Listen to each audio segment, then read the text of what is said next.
Yes, now before inserting the network card, you must locate the driver's CD.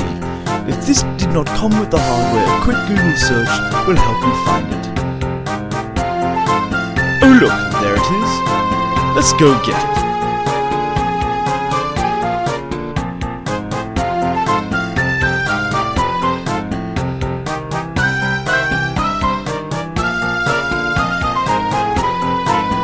After you have found the CD, place it in the computer, load the setup program, and follow the prompts. This will make it easier for you to set up a wireless network.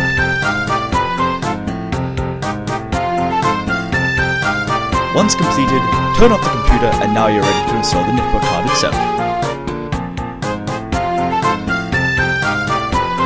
Gently put the network card in and make sure it is secured quite securely, and if it's still loose, just pat it down softly. There we go.